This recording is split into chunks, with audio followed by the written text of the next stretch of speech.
So welcome to the last session of day 2 or the first session of day 3 for you, depending on where in the world you're located. My name is Christina. I'll be hosting Layla today, which is a great honor. And I'll just mention a few things before I hand over to her. But also want to remind you, we've mentioned it a couple of times, if you have any friend that you might want to send the link to invite them to this festival, I'll be popping it in the chat in a moment as well. Invite them, bring them over. We have fabulous content, like with teachers like Layla that maybe you otherwise don't find everywhere. So yeah, let them know.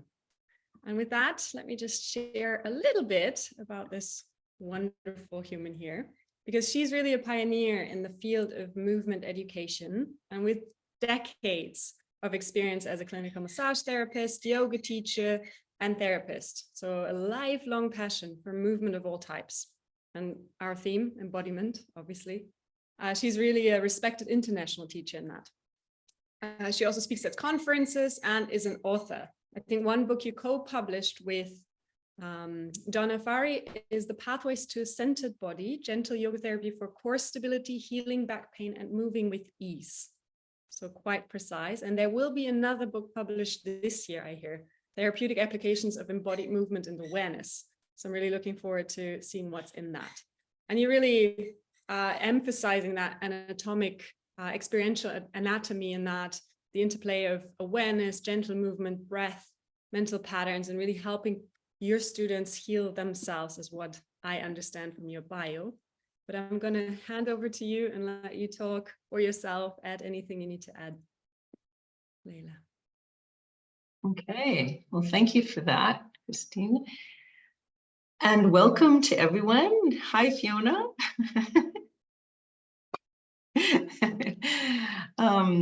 This is a wonderful opportunity, this conference, to touch into a lot of really great teachers. And what I have to offer is, again, what Christina said.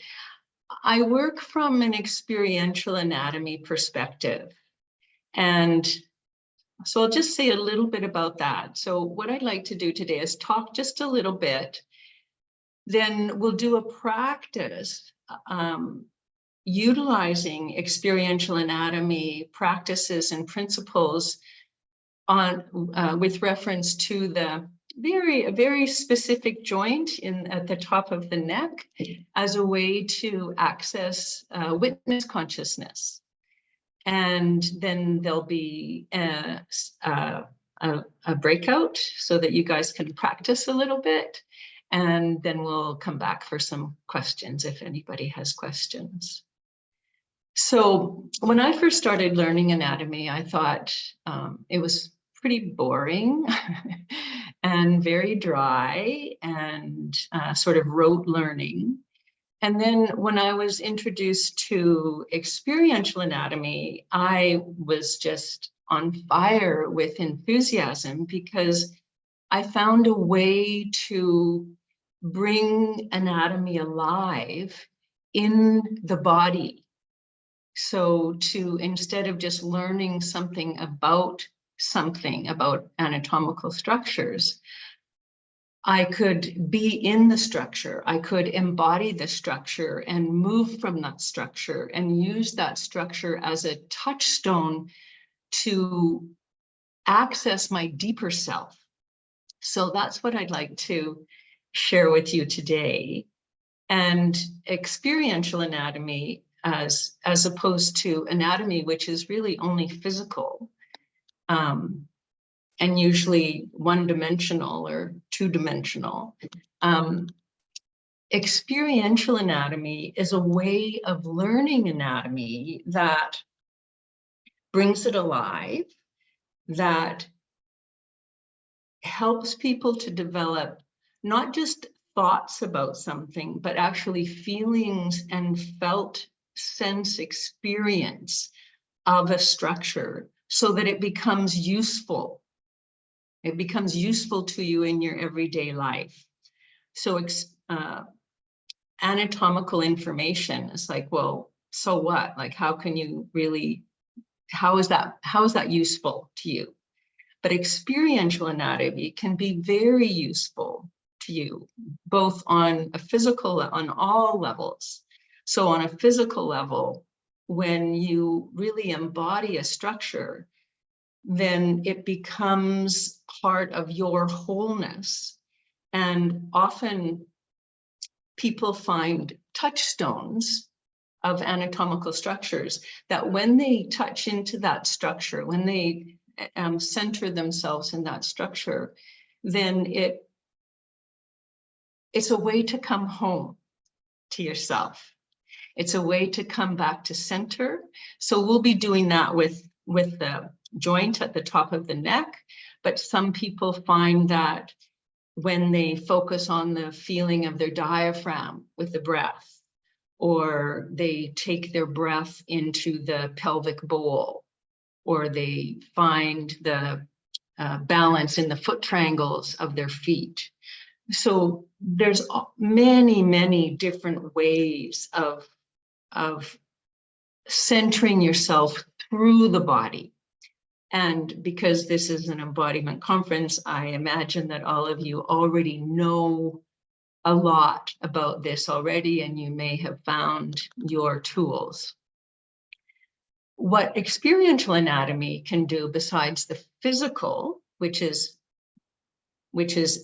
changing how you move, changing the quality of your movements, it also can work on the nervous system. So when you have a direct felt sense of an anatomical structure, then, and we do that through interoception, which is feeling ourselves from the inside,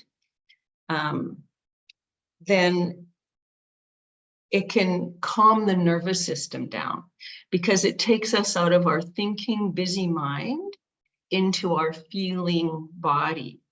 And when we're in our feeling body, then we tend to have more access to our calm nervous system, to the parasympathetic nervous system, and also to our inner resources, to our resilience. And when we're in that place in our nervous system, then it's much easier for us to self-regulate. Yeah, so we can become aware of what's going on, and then we can make choices to alter that experience, and usually end up feeling calmer, more grounded, more centered, and more capable of responding rather than reacting from our conditioned mind. So that's what fascinated me about experiential anatomy, because as a yoga therapist and a massage therapist, I've been very aware that it's never just physical. Like whatever anybody shows up with, it's never just physical. And so experiential anatomy is a way of helping people to access those different dimensions of themselves, and to have a felt sense of, oh, this is where I need to work, or oh, this is what I need to do, or oh, I have this inspiration about what's going on. Yeah, so that's what I'd like to do today. And the one thing about experiential anatomy is that it's not intellectual. It's real. Like you can feel these things. You can replicate the feeling of these things. You can, they're palpable and they're reliable. And I'll just say one thing here. In my experience of working with people with trauma, not really complex trauma, but more general garden variety trauma, that working with anatomy experientially can help people to find that sense of grounding, of centeredness, and of self that is often difficult to access in trauma. So that's a bonus. Okay, so what I'd like to do today is to lead you through the 3 steps of experiential anatomy. And this is my second book, is all about experiential anatomy, and it's sort of the best practices of the training that I taught for 15 years. So it's a smattering of all different parts of the body and how each part could potentially become a touchstone for you to build your self-regulatory powers and your resilience. And I'll just say one more thing about experiential anatomy is that it helps people to develop the agency to become active participants in their own healing process. So it's really putting the onus on you as an individual instead of me as a therapist. And I, as a massage therapist for decades, I got a bit tired of people wanting me to do it for them. And I'm sure that some of you who are therapists have experienced that. And so by working experientially with anatomy, it allowed me to put the onus on the individual to come to their own felt sense of, oh, this feels right. Oh, this doesn't feel right. Oh, when I do this, I feel grounded. Or when I do this, I feel ungrounded. And so it really puts the power back in the individual. Okay, so the 3 steps of learning experiential anatomy of any particular aspect, and we're going to, I've got my big fake half skull here, we'll play with that. The 3 steps are: first, you learn something about the structure intellectually, so learn it. And in learning it, it's just intellectual information. The second part, the second step, is to feel it.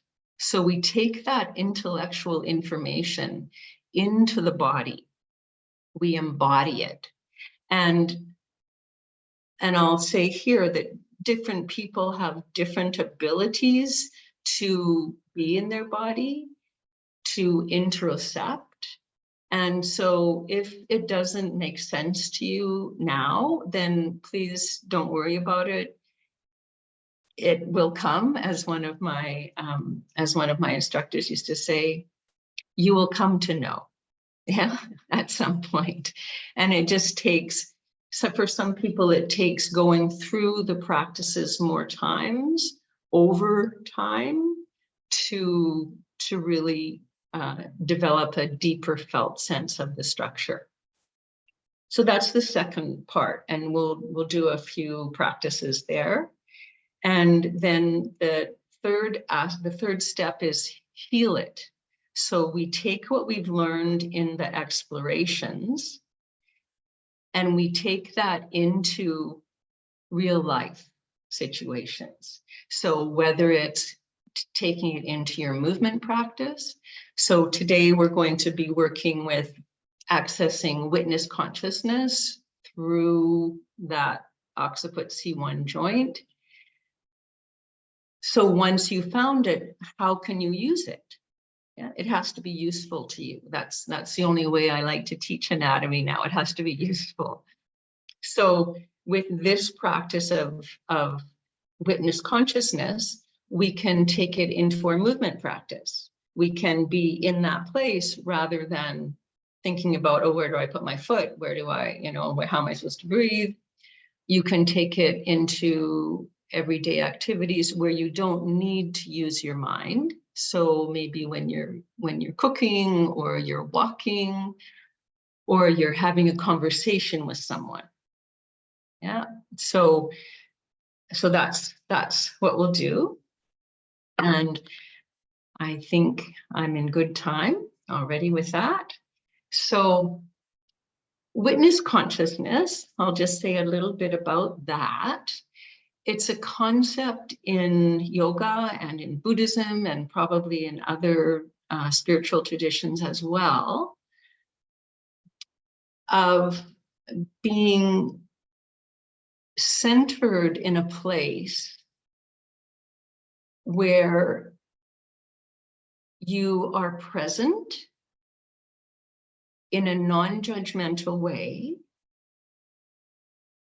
and in a way that allows you to be aware of your own projections, your own attitudes, and to be in touch with what's coming up inside and what's going on outside with some neutrality.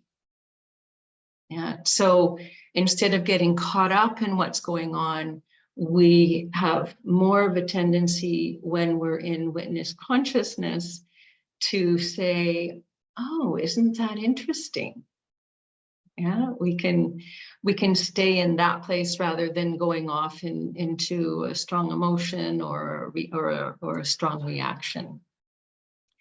And it's a practice. We don't do it once and then all of a sudden we're there. It's a practice. It's a lifelong practice. And hopefully as we go along, we get better and better at it. And what that means better is that we are more often in a place of equanimity, I would call it, of non-judgment and of an ability to more easily let go of things. Yeah, to be aware of when we're really attached to something, or aware of when we have a very strong aversion to something, and then to again say, oh, isn't that interesting?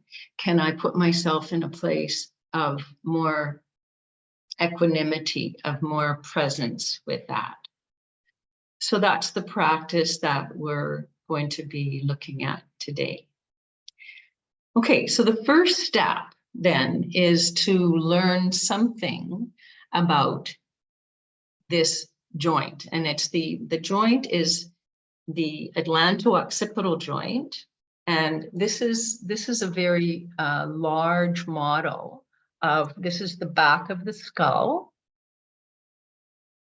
This is C1, so the first of 7 cervical vertebra. And the joint between them is called the atlanto-occipital joint, or I'll just call it the atlanto-occipital joint. I'll just call it the atlanto-occipital joint. And what it looks like is that on the bottom of the, well, first of all, if you look at this from the side, that joint is way underneath. It's not at the back. So here's the back of the neck. This is what you can feel, the little bumps on the back of your neck.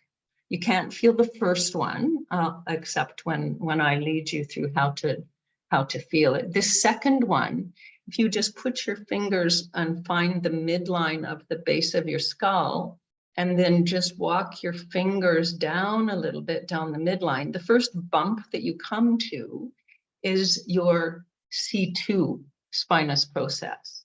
Yeah. So what we're interested in is C1 occiput, and this is what it looks like. So this is the bottom of your skull, and these two little round surfaces, where are they? Yeah, okay, these two little round surfaces, well, they're oblong shape. They're called the occipital condyles, and they're rounded like this. So they're rounded so that they can fit into, so they're convex, rounded, so that they can fit into these concave surfaces of C1. Yeah, so they fit together. Oops, they fit together. And because they're rounded, when the head moves, so when you nod your head, it actually glides back and forth on that surface. So I'll do that from the side. So when you nod your head forward, those condyles roll back, they roll forward and glide backward. Roll forward and glide backward. So that's like a little nod, yes. Yeah. So we'll find these in ourselves in a moment. I just want to show you what it looks like now. And then if you look at it from the top here, the hole there is where the spinal cord is. It hangs down from the brain. And so that's right in the middle of the neck. Yeah. So we don't want the spinal cord too far back, because then it wouldn't be protected by the bony canal that's formed by all of the vertebrae. Okay, so that's learn it. And let's feel this in ourselves now. Okay, so first of all, let's feel C1. So if you take your flat fingertips right onto the sides of your neck, so if you feel just below your ear, there's a bump on the skull, that's called the mastoid process. And then if you feel just down a little bit, and you'll feel the bone of all of those vertebrae. They're these transverse processes that stick out. So if you just take your fingers down the side and feel, okay, there's a hardness, as opposed to if you were feeling a little bit further back, there's a softness, because there's lots of soft tissue. But you can feel just the edges. If you press in just a little bit, you can feel all the way down that there's a hardness there. And if you keep your fingers there and then turn, you'll feel those move. Yeah, you'll feel those move. So if you want to find C1, which is the vertebra that we're interested in, you would take your fingers, or probably your fingers or your finger pads, and find that bone just behind the lobe of your ears. That's called the mastoid process. And then if you just come down a little bit below that bump, then you're going to feel that first bump is going to be C1. Yeah. So if you just turn your head a little bit from side to side, you'll probably feel that bone moving from side to side. Okay, so that's C1, and that's the middle of C1. So we want to think a little bit higher. So if you now take your fingers just inside your ears just a little bit and point them toward each other, and imagine that there's a line between your fingers.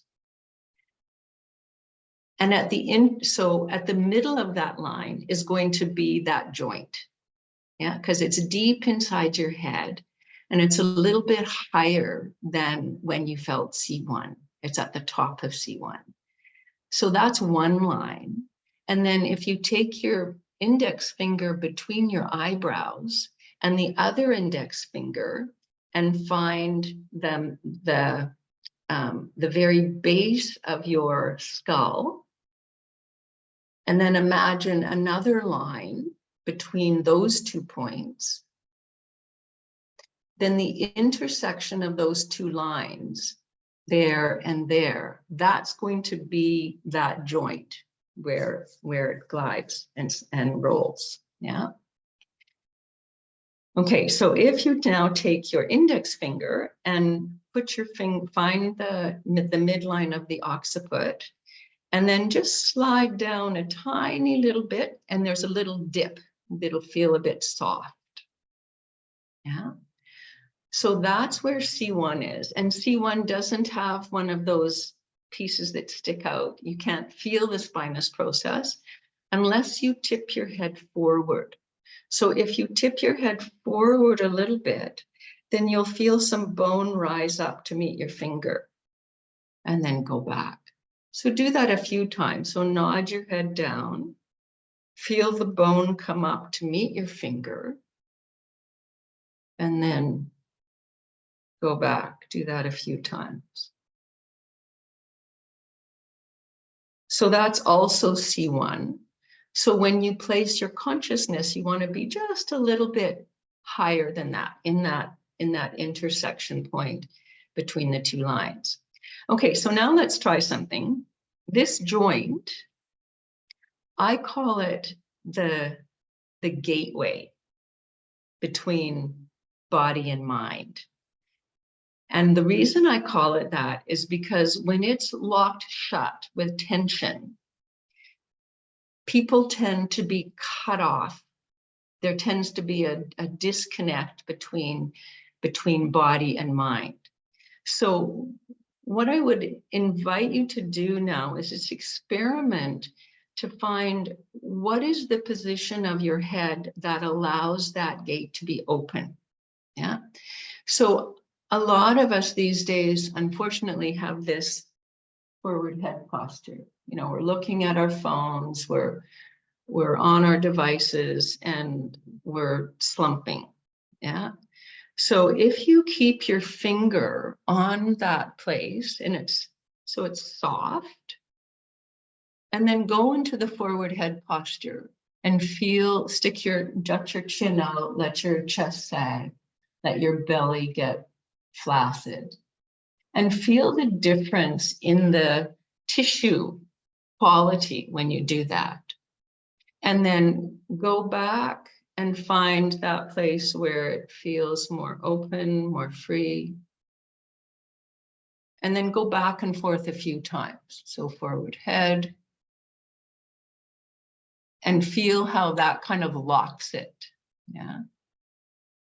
And then come back and find neutral, open, spacious, flowing. And doing that a few times.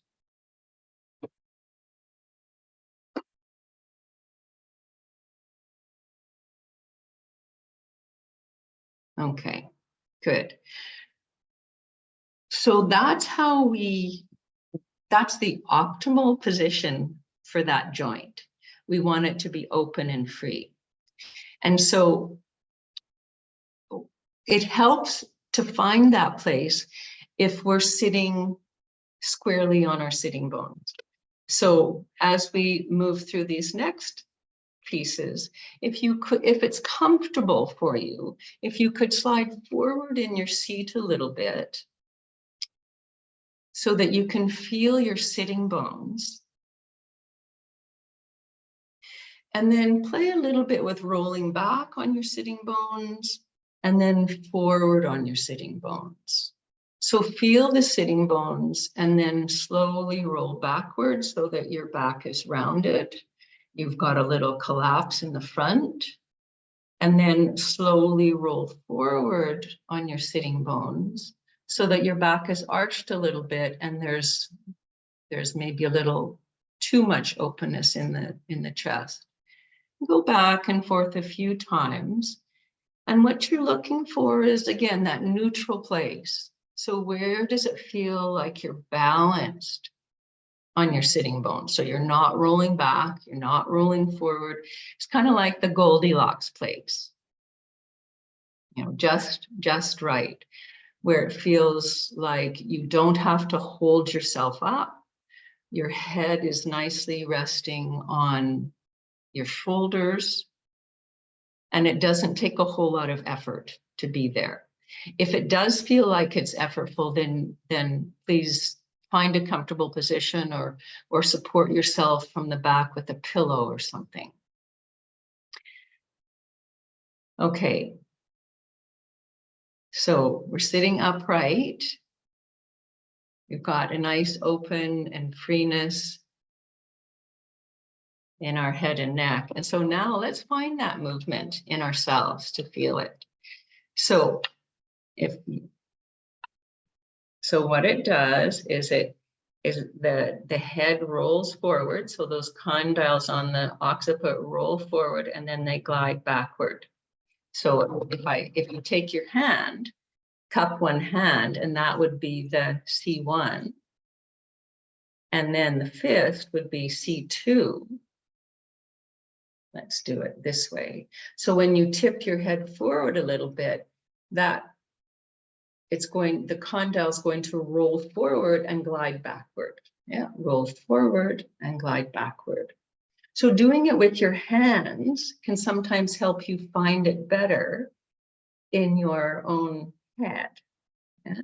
So that's the movement. And if it helps to do that while you do this movement, then go ahead.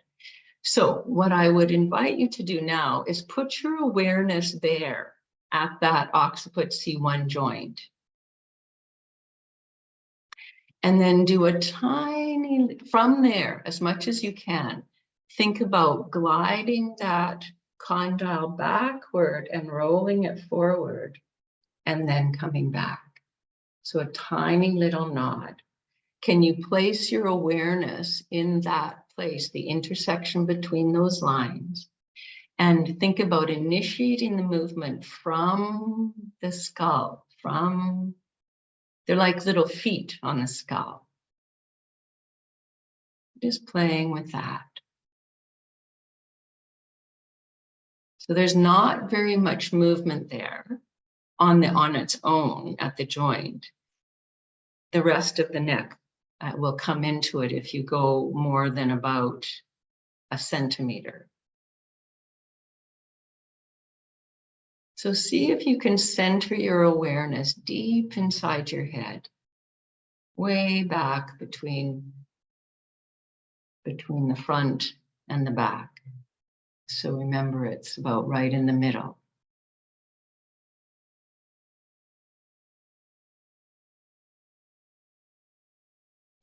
And then in experiential anatomy, we always want to contrast different ways of doing something. So erase that awareness for a moment and just do a little nod from your nose. Initiate the movement by moving your nose. Feel how that may be a little bit different. And then go back, take a moment. You can close your eyes if you need to center your awareness in the very center of your head, back there. And then initiate the movement from there.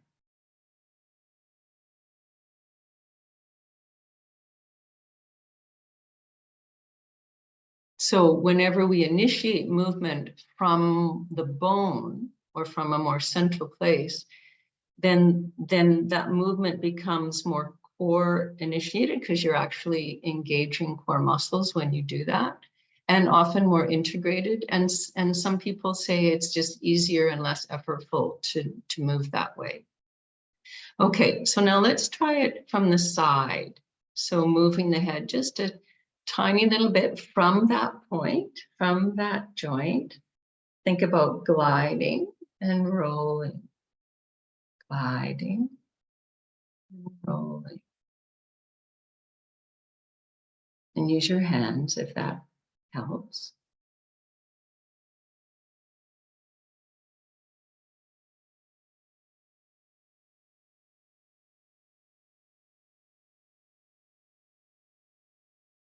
Okay, and then let's combine those movements so that from that point, from that joint, you do a tiny little figure 8 back there. Just a tiny little figure.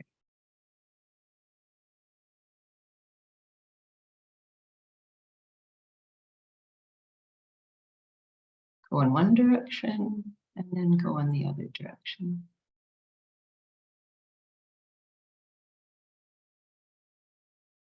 And then again, just for the sake of contrast, do a tiny little figure 8 from your nose. And notice, that's a little different. The quality of it is a little different. And then go back to the joint and do just a few more from there before we move on.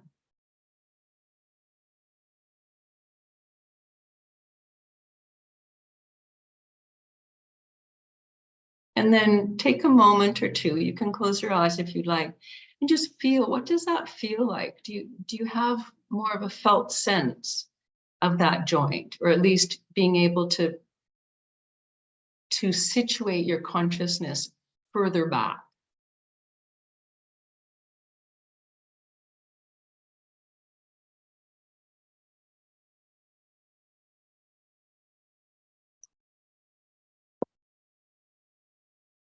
Okay, so let's find that place for witness consciousness now.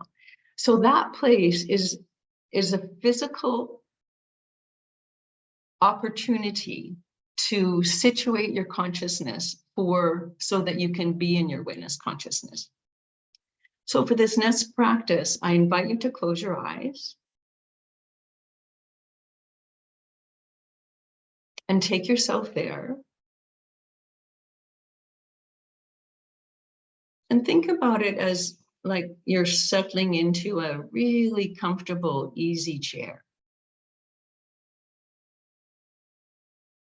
Let your breath be soft and regular, no big deal. But with each exhalation, perhaps you could allow yourself to sink a little deeper into that abode of witness consciousness.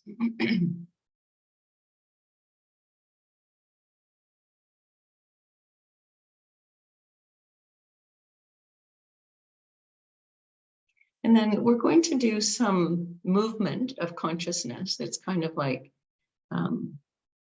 calisthenics, so that you can move in and out of that place so you know that you can find it again more easily.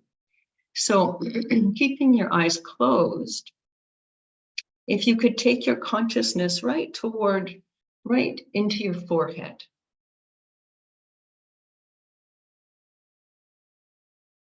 And notice, does that feel comfortable? Is that familiar, that place? Then what does it feel like to be there at the front of your forehead? It's the place that we analyze, that we think a lot. And so for many people, it's quite familiar. Then move back to that joint again. Settle there.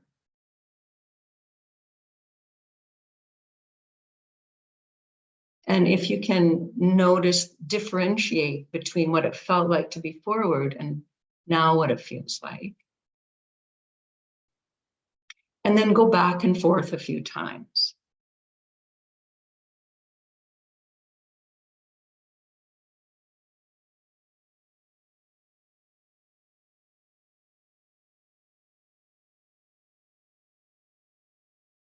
And then settle back into that witness abode, I call it.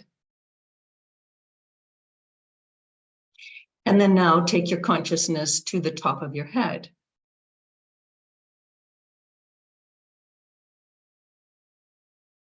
And notice what that feels like.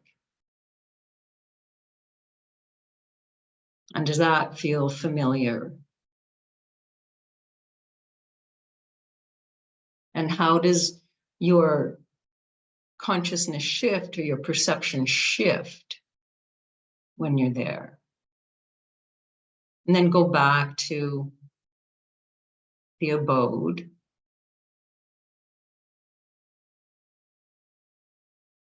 Settle there.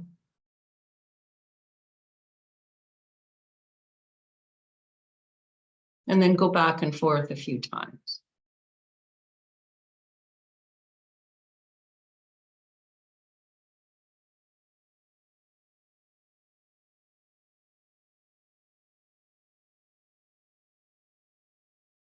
And then settle into the abode again.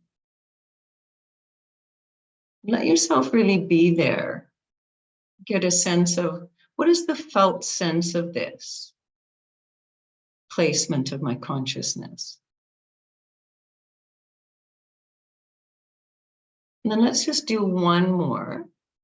taking your awareness maybe a foot or 30 centimeters in front of your forehead.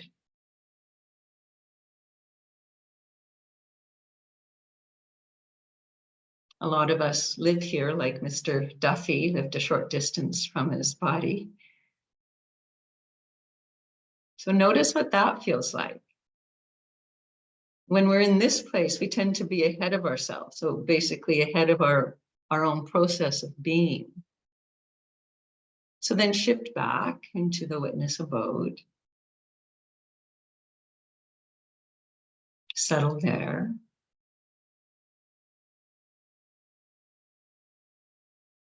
And then once again, go back and forth a few times.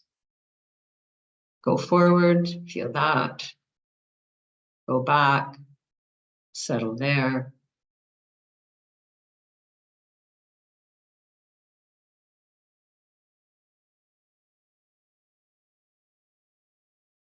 And then finally settle yourself there in the abode of witness.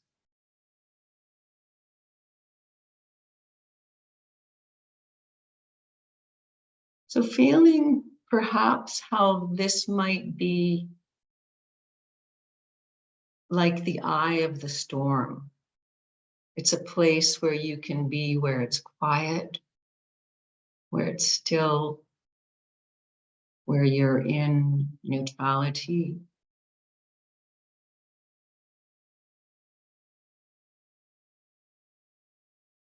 And we don't have time now to do a practice, but if you could take a moment and just think of a situation or two where you might find this useful.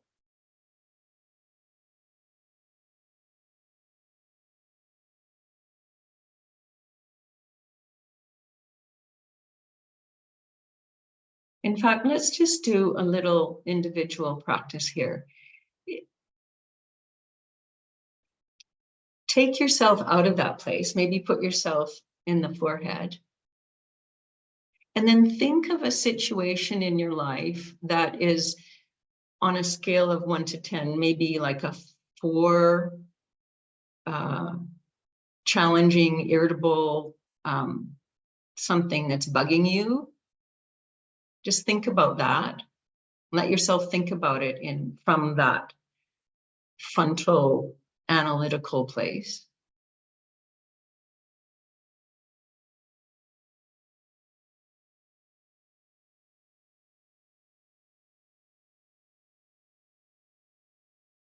And then let that go. Keep this same situation, but now take a few moments to settle yourself into the witness abode, the home of the witness.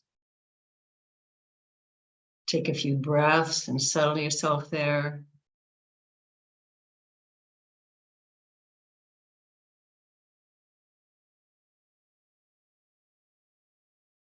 Make sure your gate is open and free. And then bring to mind that situation again. And just notice if you've got any different concept of it now, or thoughts about it, or feelings about it.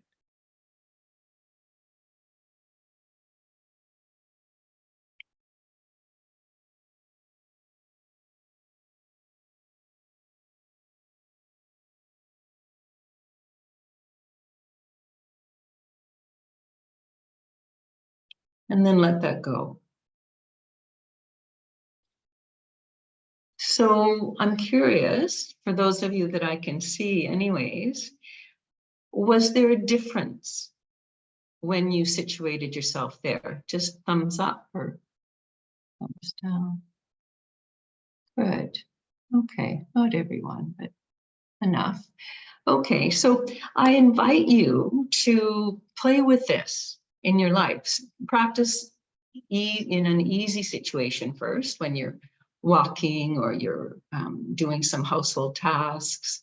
And then next time you're in an interesting conversation with someone and you find yourself in reactivity or finding yourself getting flustered or angry, then if you remember, consciously take yourself there And of course, it takes practice to do that. So some people like to do this practice before settling into meditation.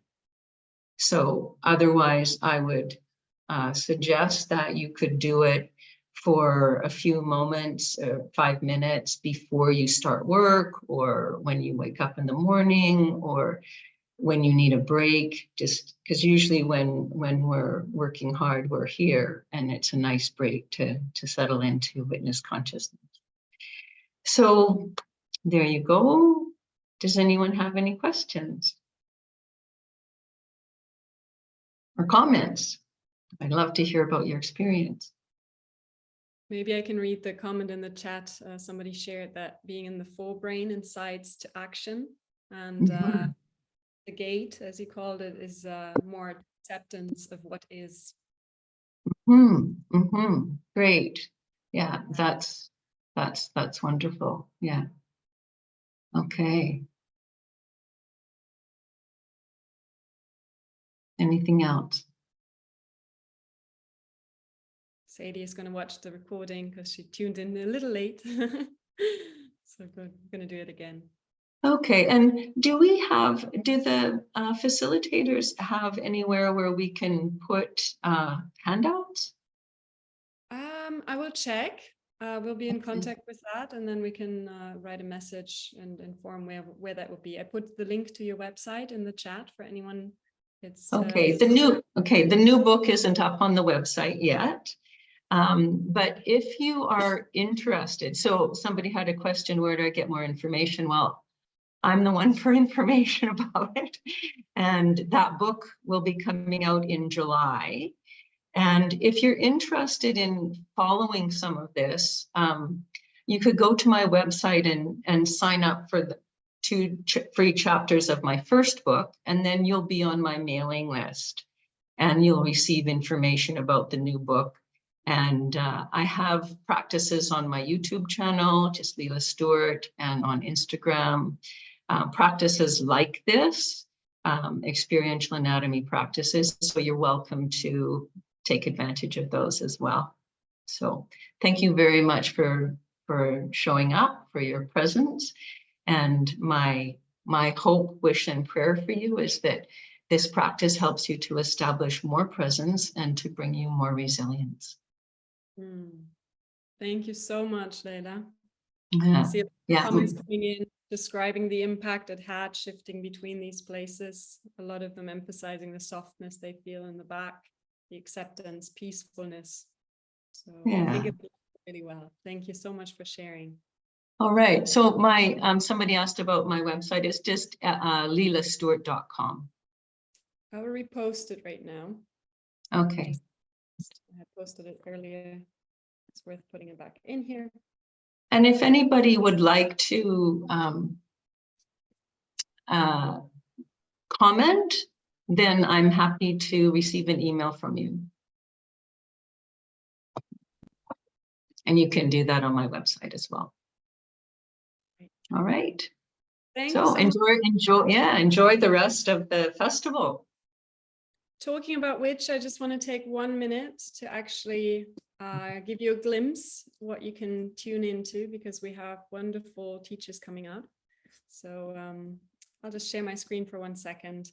As you can see, we're arriving at Tuesday, the 16th, which is the 3rd day of the festival, and we have Simon Borg-Olivier coming up. So a bit more yoga, a bit more looking at the nervous system, and then another coaching live sessions opportunity for you to receive some coaching if you're courageous to do so. And then we'll continue on the entire day. I put the link for the schedule in the chat because I know that probably it's too much information to absorb right now. So go there at your own time, figure out what else you feel attracted and drawn into, and let your friends know. That's my last invitation, repetition of that, because if you've enjoyed this session, there are more coming up, and I think spreading this wonderful wisdom for free is really a beautiful thing to do. So thank you, everyone. I'm going to all of you so you can say goodbye, and then All right. Bye. Nice to see everyone. Bye, Fiona. Bye-bye. Come to the Thank you so come much. to the coffee Bye. house Thank you. here. All right, thank you so much. Thank Oh, you. you're very welcome.